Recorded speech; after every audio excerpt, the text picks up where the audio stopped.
Hi everyone. তো এটা হলো গতকালকের ভিডিও। গতকালকে ছিল আমার বার্থডে। তো আমি ভাবলাম বার্থডে পুরোটা দিন আমি খুব শান্তি মতো কাটাবো।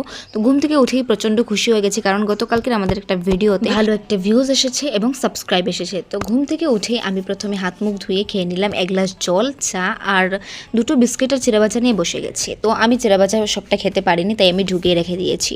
আমার বার্থডে উপলক্ষে আজকে তনু প্রচুর কাজ করছে, তাই আমিও এই চিড়াবাজা আর বিস্কিটের প্যাকেটটার ডাব্বায় ঢুকিয়ে রেখে প্রচুর কাজ করে নিয়েছি। তো তনু এখানে ধুয়ে নিচ্ছে কয়েকটা বালিশের কভার, আর মা রান্না করাতে প্রচন্ড বিজি, কারণ আমাদের গ্যাস সিলিন্ডার শেষ হয়ে গেছে আর মাকে এখন মাটির উনুনে রান্না করতে হচ্ছে। তো মা আজকে বানিয়েছেন ঘুগনি, কারণ আজকে রাতে আমরা খাবো আলুর পরোটা আর ঘুগনি। তো পরোটা এখানে রেডি হয়ে গেছে, আর ঘুগনির উপরে আমি অল্প গাজর আর পেঁয়াজ কুচি ছড়িয়ে দিয়েছি আর সবার বাটি রেডি করে নিয়েছি। তারপরে বাবা আমাকে ফার্স্ট একটু পরোটার ঘুগনি খাইয়ে দিয়েছেন। আমাদের ঘরে যারই বাচ্চা হোক না কেন, বাবা তাকে খাইয়ে দেবেনি। তো আমাকে খাইয়ে দেওয়ার আনন্দে তনু এখানে ফিট হয়ে গেছে। তারপরে উঠিয়ে তনুকেও খাওয়ানো হলো, বিকজ ও আমার বিয়ান।